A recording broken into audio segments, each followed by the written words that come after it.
नमस्कार दोस्तों, मैं सत्य मिश्रा आप सभी का अपने यूट्यूब चैनल टेच हिंदी लर्नर्स में स्वागत करता हूं। दोस्तों आज मैं साइंस की भवकाल सीरीज का डोज 6 लेके आया हूं, जो कि रेलवे एसएससी और लेखपाल एग्जाम के लिए अति महत्वपूर्ण प्रश्नों की श्रृंखला है। दोस्तों ठीक है दोस्तों, चलिए स्टार्ट करते हैं आज की अपनी एक क्लास से। चलिए स्टार्ट करते हैं। पहला क्वेश्चन आपके सामने आ चुका है दोस्तों। पहला क्वेश्चन है, देखिए पहले क्वेश्चन में क्या कह रहा है कि निम्नलिखित में से मानव शरीर की सबसे छोटी हड्डी कौन सी होती है। क्या पूछा है दोस्तों कि निम्नलिखित में से मानव शरीर की सबसे छोटी हड्डी है ओमस, मैलियस, स्टेपीज, इंकस।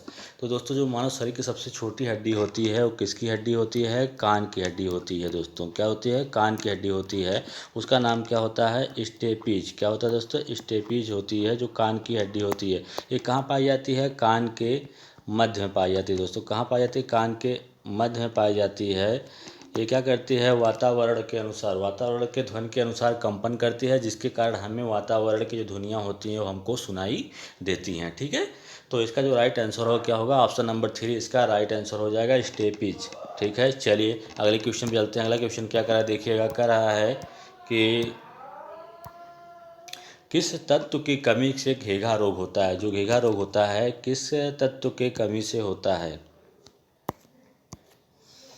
मनुष्य में घेघा रोग या जानवरों में या कहीं किसी को भी जो घेघा रोग होता है किसी कमी से होता है? Nitrogen, calcium, iodine, phosphorus. तो घेघा रोग होने का प्रमुख कारण होता है घेघा रोग आयोडीन की कमी से होता है। तो घेघा रोग में होता क्या दोस्तों? घेघा रोग एक ऐसा रोग होता है जिसमें क्या होता है, गला जो होता है गला फूल जाता है। क्या दोस्तों? गला जो होता है गला फूल जाता है और इस शरीर में आयोडीन की कमी के कारण ये रोग होता है। किसके कारण होता है? आयोडीन की कमी के कारण होता है। आयोडीन की कमी आयोडीन की कमी के कारण यह रोग होता है। आयोडीन की कमी के कारण थायराइड ग्रंथि जो होती है उसमें क्या होता है? सूजन आ जाता है। आयोडीन की कमी के कारण क्या होता है? थायराइड ग्रंथि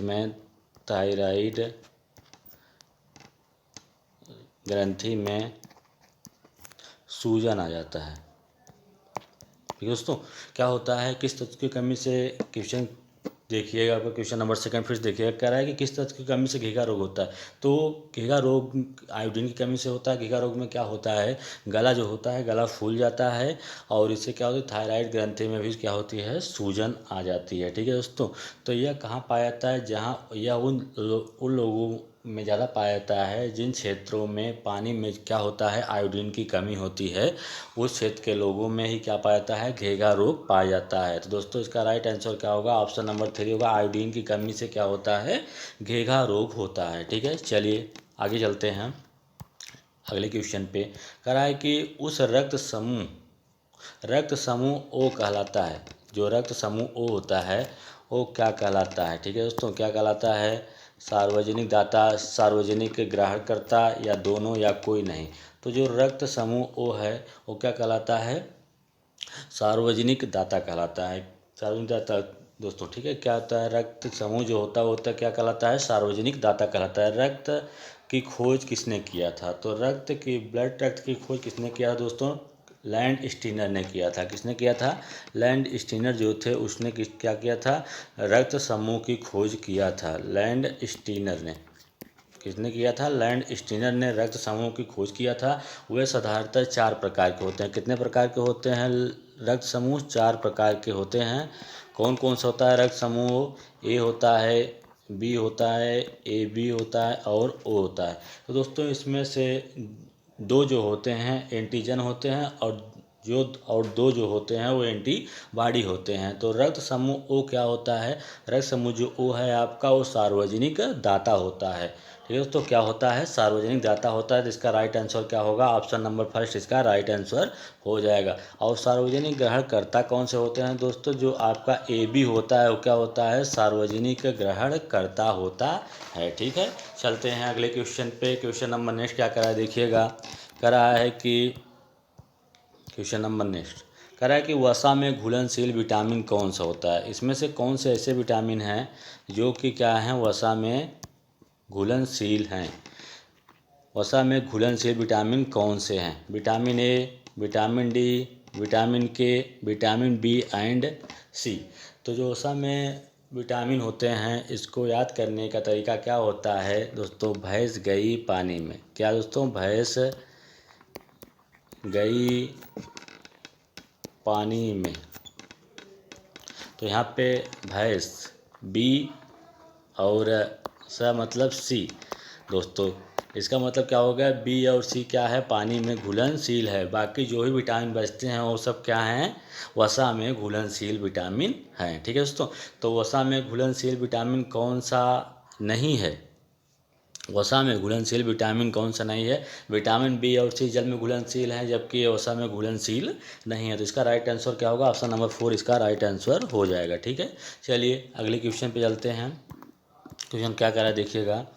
कह रहा है कि मलेरिया रोग में शरीर का कौन सा अंग प्रभावित होता है? मलेरिया रोग जब हो जाता है किसी को, तो उसमें शरीर का कौन सा अंग प्रभावित होता है? मलेरिया रोग में शरीर का कौन सा अंग प्रभावित होता है? प्लीहा, लीवर, फेफड़ा, अस्थियां। तो दोस्तों जब मलेरिया रोग होता है, मलेरिया रोग से शरीर का प्लीहा अंग जो होता है, क्या होता है? प्लीहा जो होता है, प्लीहा, शरीर का प्लीहा अंग, यही क्या होता है? प्रभावित होता है। ठीक है दोस्तों। मलेरिया के परजीवी वाहक क्या होते हैं? मादा एनाफिलीज मच्छर जो होता है वही क्या होते हैं? मलेरिया वाहक होते हैं। मादा एनाफिलीज,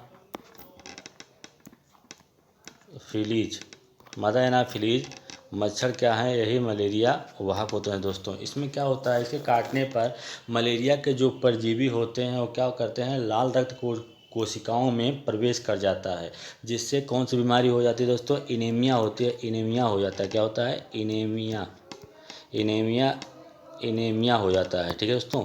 तो आप कह सकते हैं मलेरिया रोग में, देखिए यहाँ पे क्वेश्चन क्या पूछ रहा है कि मलेरिया रोग में शरीर का कौन सा अंग प्रभावित होता है? तो मलेरिया रोग में शरीर का क्या प्रभावित होता है? प्लीहा। इसका ऑप्शन नंबर 1 राइट आंसर हो जाएगा। प्लीहा प्रभावित होता है। और मलेरिया के रोग वाहक क्या होता है? मादा एनाफिलीज मच्छर होता है। यह क्या करता है? ये इसके काटने पर मलेरिया के जो परजीवी होते हैं वो लाल रक्त कणिकाएँ जो होती हैं या लाल रक्त कोशिकाएँ जो होती हैं उसमें क्या होता है? प्रवेश कर जाता है, जिसके कारण इनेमिया हो जाता है। ठीक है दोस्तों। इसके अलावा भी ढेर सारा इनेमिया के लक्षण दिखाई देने लगते हैं। बुखार हो जाता है, बुखार हो जाता है, सर्दी, जुखाम, ढेर सारे लक्षण आपको महसूस होने लगे। और गंभीर मामलों में क्या, जब ज़्यादा मात्रा में यह बीमारी हो जाती है तो क्या हो जाता है? मूर्छा में भी मरीज जो होता है वो मूर्छा में भी जा सकता है, अर्थात उसको चक्कर आ जाएगा। ठीक है दोस्तों। चलिए मलेरिया जो, अगर किसी को मलेरिया हो जाता है तो मलेरिया के इलाज के लिए क्या यूज किया जाता है? कुनैन नामक एक दवा होती है जो कि सिक्नोना वृक्ष से प्राप्त होता है, उसका यूज किया जाता है। ठीक है। चलिए अगले क्वेश्चन पे चलते हैं। क्वेश्चन नंबर नेक्स्ट क्या करा देखिएगा। कह रहा है कि निम्नलिखित में से कौन सा पदार्थ बिजली का कुचालक है, ताप का सुचालक है? इसमें निम्नलिखित में से कौन सा ऐसा पदार्थ है जो क्या है कि बिजली का कुचालक है, बिजली का कुचालक है और ताप का सुचालक है? एस्बेस्टस, सिल्यूलाइड, पन स्पैक और अभ्रक। तो दोस्तों इसमें से पदार्थ है जो बिजली का कुचालक है और तथा ताप का सुचालक है वो क्या है? अभ्रक होता है। अभ्रक क्या होता है? बिजली का कुचालक तथा ताप का सुचालक होता है। इसी गुण के कारण इसका उपयोग अनेक बिजली उपकरणों में किया जाता है। ठीक है दोस्तों। अनेक बिजली उपकरण बनाने के लिए किसका यूज किया जाता है? अभ्रक का। किस कारण? क्योंकि यह बिजली का कुचालक होता है और ताप का सुचालक होता है। बिजली उपकरणों में किस लिए किया जाता है? जैसे कंडेंसर बनाने के लिए यूज किया जाता है। कंडेंसर, टेलीफोन हुआ, कंडेंसर हुआ, भट्टियों में यूज किया जाता है। ठीक है। तो इसका जो राइट आंसर होगा ऑप्शन नंबर 4 इसका राइट आंसर होगा। ठीक है दोस्तों। चलिए अगले क्वेश्चन पे चलते हैं। अगला क्वेश्चन क्या करा है देखिएगा।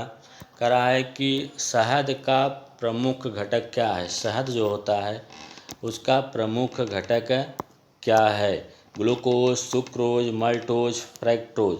तो दोस्तों शहद का प्रमुख घटक क्या होता है? फ्रक्टोज होता है। क्या होता है? फ्रक्टोज होता है।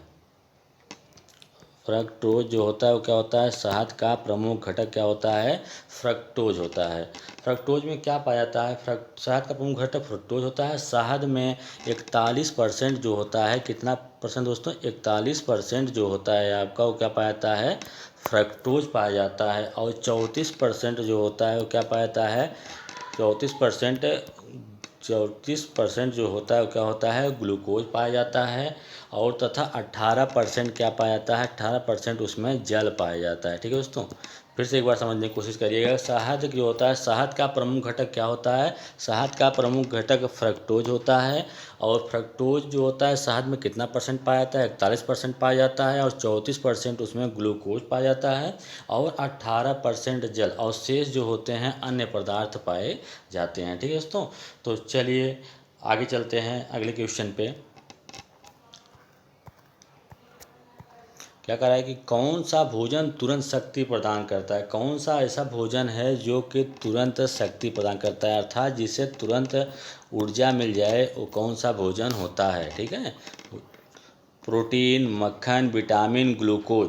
तो दोस्तों जो ग्लूकोज या दाक्ष शर्करा होती है, ग्लूकोज या दाक्ष शर्करा होती है, उसे क्या होता है, तुरंत ऊर्जा प्राप्त होती है। ठीक है दोस्तों, क्या होता है, ग्लूकोज हुआ या दाक्ष शर्करा हुई, सबसे सरल कार्बोहाइड्रेट होता है। जल में क्या होता है, जल में घुलनशील होता है। क्या होता है, जल में घुलनशील होता है, जल में घुलनशील होता है। इसका रासायनिक सूत्र क्या होता है, C6H12 और O6 इसका रासायनिक सूत्र होता है। क्या होता है दोस्तों, रासायनिक सूत्र इसका क्या होता है, C6H12O6 होता है। यह स्वाद में मीठा होता है। ठीक है, क्या, ग्लूकोज। तो इसका क्वेश्चन नंबर 8 का राइट आंसर क्या होगा, कौन सा भोजन तुरंत शक्ति प्रदान करता है। तो ग्लूकोज जो होता है वो तुरंत शक्ति प्रदान करता है। ग्लूकोज जो होता है जल में घुलनशील होता है। ग्लूकोज का रासायनिक सूत्र होता है दोस्तों C6H12O6 इसका रासायनिक सूत्र होता है। यह स्वाद में क्या होता है, यह स्वाद में मीठा होता है। ठीक है, स्वाद में मीठा होता है। सजीवों की कोशिकाओं के लिए ऊर्जा का सर्वप्रथम स्रोत है। यह तुरंत शक्ति क्या करता है, तुरंत शक्ति प्रदान करता है। ग्लूकोज जो होता है दोस्तों, ग्लूकोज जो होता है ग्लाइकोजन के रूप में यकृत और पेशियों में संचित रहता है। ग्लूकोज क्या होता है, ग्लूकोज जो है, ग्लूकोज क्या है, ग्लूकोज ग्लाइकोजन के रूप में यकृत और पेशियों में संचित रहता है, जो कि सजीवों की कोशिकाओं के लिए ऊर्जा का सर्वप्रथम स्रोत होता है। यह तुरंत शक्ति प्रदान करता है। ठीक है, चलिए अगले क्वेश्चन पे चलते हैं। अगला क्वेश्चन क्या करा है देखिएगा, कह रहा है कि कौन सा अंग वसा को तोड़कर कोलेस्ट्रॉल बनाता है। कौन सा अंग ऐसा है जो कि वसा को तोड़कर, अर्थात तो वसा को विघटित करके कोलेस्ट्रॉल में कन्वर्ट करता है। आंत, यकृत, फेफड़ा, वृक्क। तो दोस्तों यकृत जो होता है वो क्या करता है, वसा को तोड़कर, यकृत ही होता है जो क्या करता है, वसा को तोड़कर कोलेस्ट्रॉल बनाता है। कोलेस्ट्रॉल जो होता है सभी पशुओं और मनुष्यों की कोशिका झिल्ली समेत शरीर के हर भागों में पाया जाता है। क्या होता है ये कोलेस्ट्रॉल जो होता है, कोलेस्ट्रॉल क्या होता है, कोलेस्ट्रॉल सभी पशुओं और जंतुओं की कोशिका झिल्ली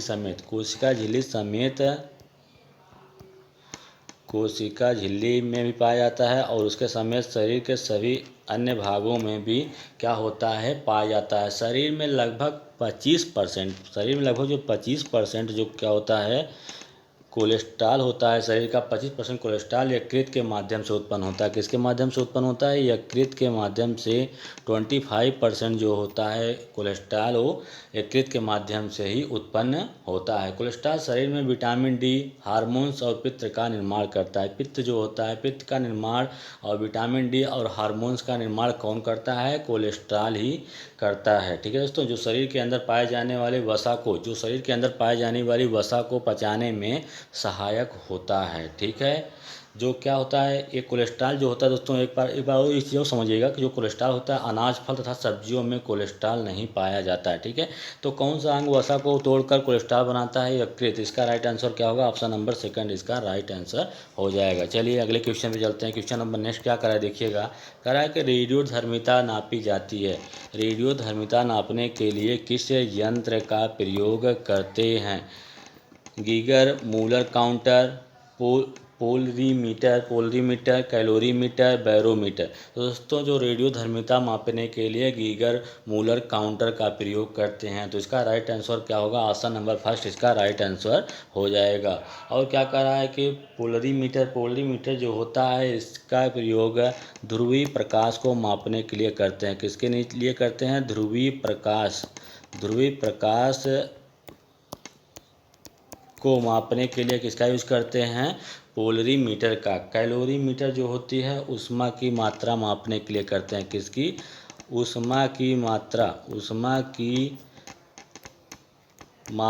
को मापने के लिए किसका यूज करते हैं? कैलोरीमीटर का यूज करते हैं ऊष्मा की मात्रा मापने के लिए। और बैरोमीटर का प्रयोग किसके लिए करते हैं? वायु दाब मापक होता है। वायु दाब मापने